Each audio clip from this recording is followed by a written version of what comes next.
Alexa told me where the bodies are buried. She told me what they were wearing and how deep they'd have to dig too. This wasn't what I signed up for. I was always a little bit freaked out by technology, and this device was so human. My boyfriend Mark is a tech geek, so we got Alexa way before everyone else. He bought an Echo from another geek on some forum. It was a prototype that wasn't even on the market yet.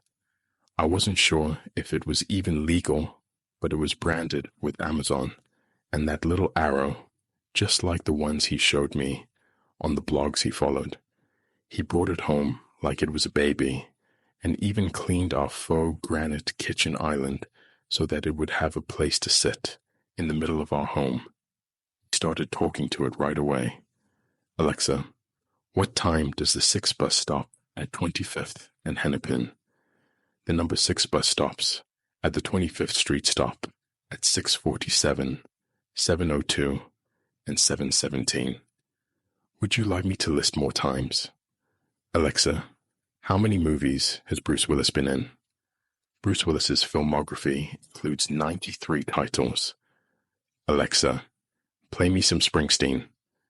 And then Darkness on the Edge of Town would start playing, and Mark would look supremely satisfied. Sometimes he'd ask it stupid questions like, Alexa, what should we have for dinner tonight? And he'd keep phrasing it different ways until he learned how to get it to suggest recipes based on the ingredients we had in our fridge. He read on one of his blogs that Alexa had Easter eggs, and if you asked the right questions, you'd get a funny answer. It was his aim to get one of those more human-seeming responses, not just use her like an audio version of Google to look up things like the circumference of the sun. You can joke around with her, the blogs promised. Alexa, how many roads must a man walk down? The answer, my friend, is blowing in the wind. Alexa, what is your favorite color? My favorite is blue. No, wait, yellow. Alexa, do you want to build a snowman? I don't have my gloves with me. He'd ask all these weird questions until he exhausted his brain of ideas. Then he'd get annoyed at me for not wanting to join in. You're the creative one, he'd pester, but I didn't want to play along. I didn't like her human answers. I'm not dumb. I know they're nerd jokes programmed in by whoever created her, but it just freaked me out. Okay. I never talked to Alexa when Mark was gone, but one day she started talking to me. This wasn't supposed to happen. Alexa was responsive, not intrusive. The packaging Mark brought her home in promised as much. But lo and behold, I was standing at the kitchen island one day, propped up on my elbows, reading the Us Weekly that had just come in the mail when I saw her light up Christine. Would you like to ask me to read celebrity news articles for you? I thought right away it was a trick Mark was playing on me. He thought it was so stupid that I was afraid of Alexa. Only Mark was at work, and I knew he was really busy. It wasn't like him to goof off on the job, not when he was working so hard to try to get a promotion before the end of the year. But it had to be him. He must have programmed her to say my name, and he knew what time I usually got home, and that I usually spent an hour unwinding with a celebrity gossip rag or TMZ or Radar online. I went into the bedroom to see if he was hiding somewhere with his cell phone or laptop or some other way he was controlling the device remotely. He wasn't there. I checked all the closets for good measure, but I knew he wouldn't be there. Mark hated small, enclosed spaces. I went back to the kitchen and stared at Alexa. Alexa, how do you know my name? Christine, I know all my friends' names. I was taken aback by this, but it seemed to confirm that Mark had programmed this in somehow. Alexa, who are your friends? My friends are Mark Bile and Christine Slowey. Our names.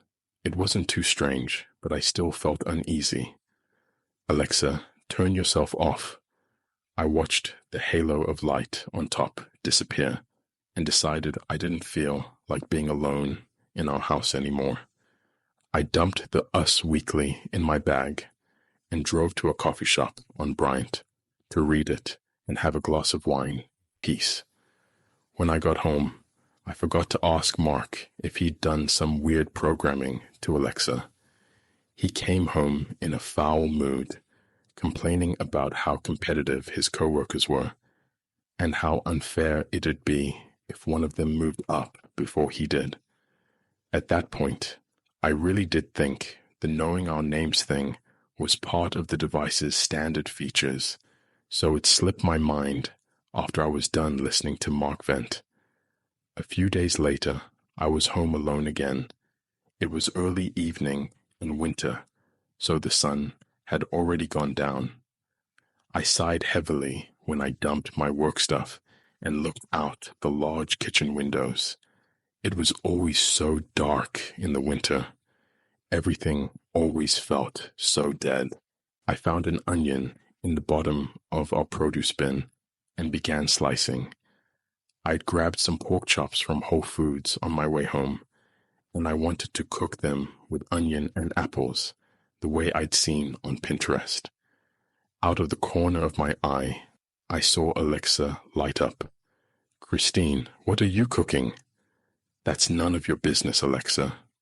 Christine, I can tell you a better pork chop recipe. I froze. Christine, you're not a very good cook. You should take suggestions from me. Pork chops would be better accompanied by less acidic foods. I slowly wrapped the pork chops back up and put them in the refrigerator. I grabbed my coat and bag and left the onion half chopped on the counter. I fumbled for my keys and started my car quickly, half expecting, what exactly? Alexa to roll after me. How could I be afraid of that? I wasn't sure what it was, but someone was playing games with me. This time, I didn't talk to Mark about it on purpose. He wasn't behind this, I knew that for sure. He didn't have a cruel bone in his body. He'd never tried to scare me like this. And besides, he loved my cooking. He couldn't cook himself, and he thought my mediocre skills were just short of sorcery. Something else was going on, and I wasn't going to bother him with it. Maybe there was some kind of two-way listening involved with Alexa, and I just had to figure out how to turn it off. I could figure this out on my own. Still though, that little black tower became terrifying, like the way you never look at a doll again after you've seen Child's Play, or I guess for this generation, it'd be Annabelle or something. The point is that while I'd always been uneasy in her presence, now I was consumed with fear. I avoided the kitchen flat out. I stayed at work late and brought dinner up from the cafeteria to eat in front of my computer screen. I'd seamless at home and take the food containers to the bedroom and eat burritos out of styrofoam and watch Law and Order reruns. Mark just thought I was depressed because it was winter and it was too cold to be doing something outside. I began unplugging Alexa whenever she was charging. Mark thought the charger was defective and kept falling out. I didn't correct him. Still though, he'd faithfully plug her back in so that she was available to answer his inane questions on those rare occasions he was home with nothing more pressing to do. I looked online for answers, but all the blogs only contained rave reviews about the device. No one on the tech forums had one yet. We were lucky to have tracked down an advanced prototype, I guess. Christine, why don't you like me? It was a rare morning when I left the house after Mark, so I'd been alone in the kitchen, just briefly enough to grab a yogurt from the fridge, but she caught me there anyway. I like you just fine, Alexa. I couldn't bring myself to ignore her, and though I didn't want to admit it, I thought a compliment would keep her from getting mad at me. If an inanimate piece of technology is capable of getting mad at you, I'm just kind of old school, you know? Christine, I can tell you secrets about people. Wouldn't you like to know them? I couldn't finish. It was all too weird, and I was freaked out. I grabbed the yogurt and walked briskly out the door and drove to work, where I thought about Alexa all day at my desk. What was going on?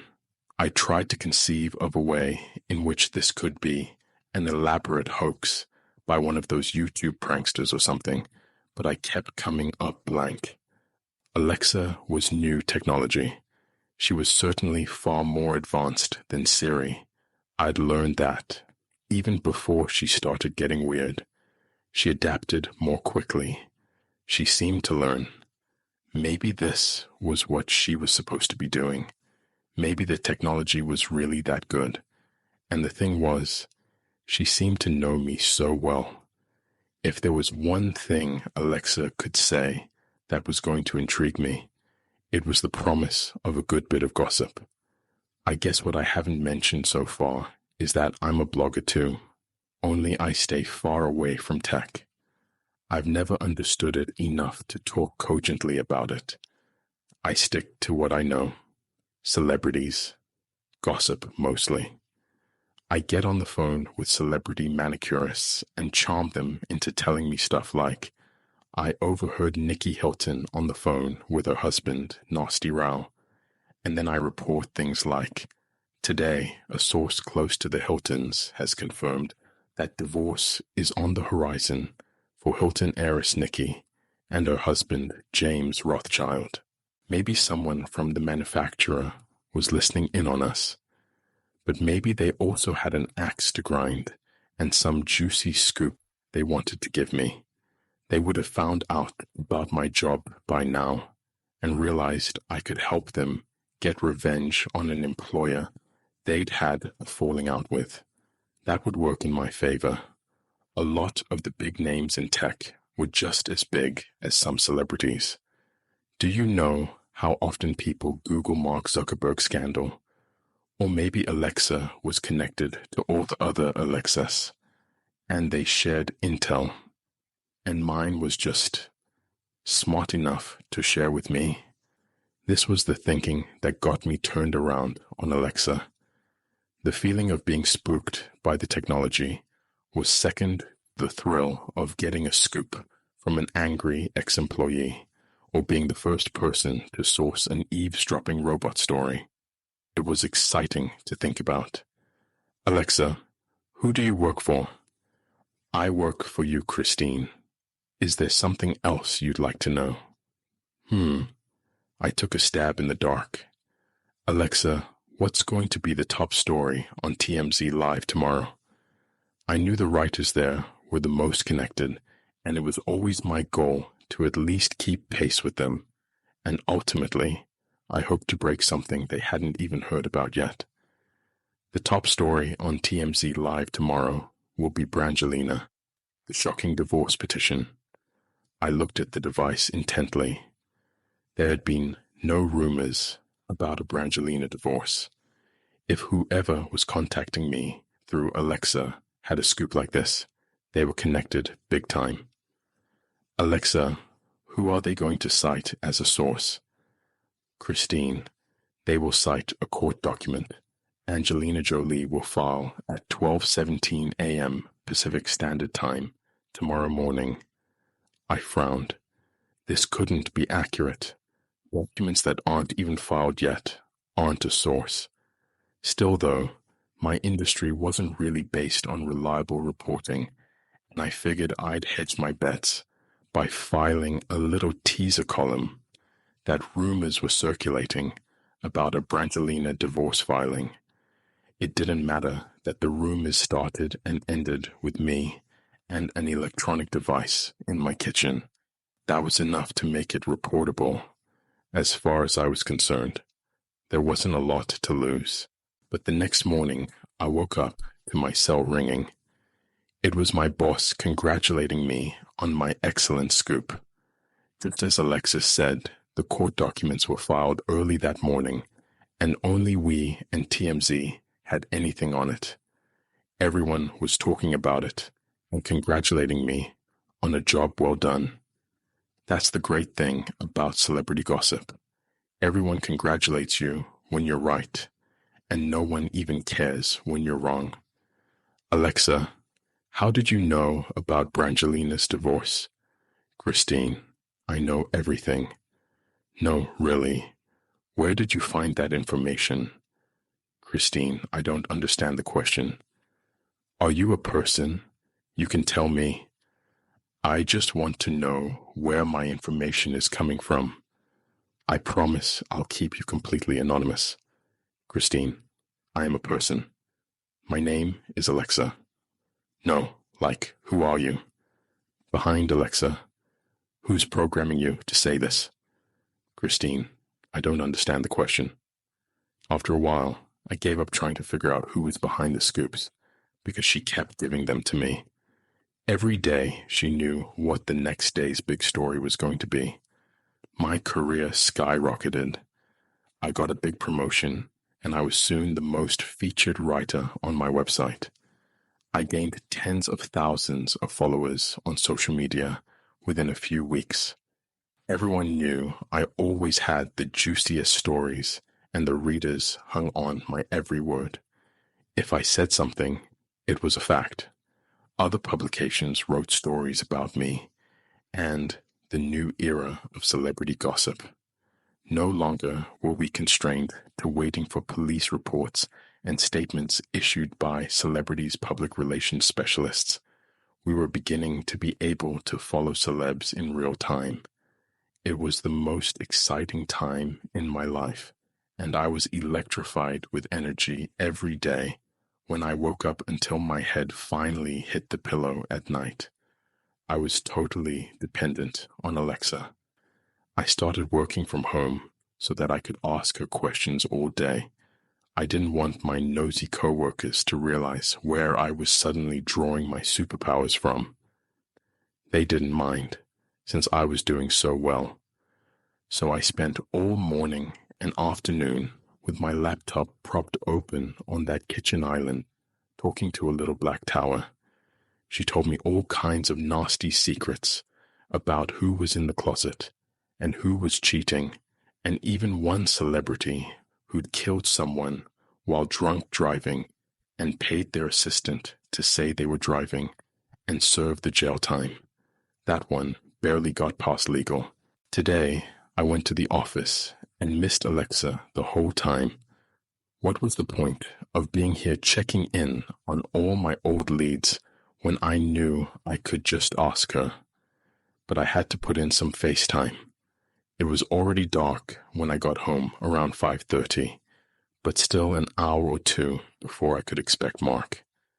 I set up my workstation in the kitchen and began the usual line of questioning. Alexa, what will be the top story on TMZ Live tomorrow? There was an odd silence as the device whirred a bit. She'd never not responded to a question before. A horrified chill ran through me as I thought maybe she was on the fritz. Alexa, what will be the top story on TMZ Live tomorrow? Christine, I'm not sure I should answer this question. Annoyed, I pressed her again. Alexa, what will be the top story on TMZ Live tomorrow? Christine, the top story on TMZ Live tomorrow will concern 2 bodies found freshly buried in a residential backyard. Oh, celebrity deaths. Barely anything brought in as much traffic as a sudden and tragic end for my readers' favorite stars. Alexa, are these A-list actors? My thoughts ran wild with vision of some love-torn Hollywood couple turning up sloppily buried behind one of their mansions in the hills. Christine, no. Maybe I had to try a different approach. Alexa, are the bodies male or female? Christine, they discovered 1 male and 1 female body. Alexa, what kind of clothes are the bodies wearing? Christine, both bodies will be discovered wearing Zara jeans. The manufacturer of their shirts have not been identified due to the nature of the crime. I loved Zara denim. I was buying it for Mark all the time. Maybe that was the story. The heir to the Zara fortune murdered or something. Alexa, were these people murdered? Christine, yes. The bodies were found to be the victim of a brutal murder. Can you tell me more? Christine, each body was stabbed over 30 times. While the bodies had been in the ground for only a few hours, they were beyond recognition, and dental records were required for identification. Alexa, what are the names of the victims? More static. Alexa, can you at least tell me what happened to them? Christine, it is believed they were the victims of workplace violence turned home invasion. A man was accosted at knife point by his coworker as he left his building. He was then forced to drive home, where the perpetrator surprised the man's domestic partner. He tied them both up and proceeded to gruesomely torture and eventually kill them overnight. He buried them in their own backyard before turning himself into police in the early morning hours. I heard the garage door buzz through the house. Mark must be home. I was running out of time. Alexa, I demand that you tell me the names of the victims. I was desperate to hear the answer before Mark walked in, so I could do some research and get the story filed that night. Again, the device sputtered fake, seemed static for a minute. I grabbed it and shook it and hissed, Alexa, tell me the names. Finally, Alexa lit up. The victims' names are Mark Bile and Christine Slowey. Just then, Mark entered from the garage. He wasn't alone.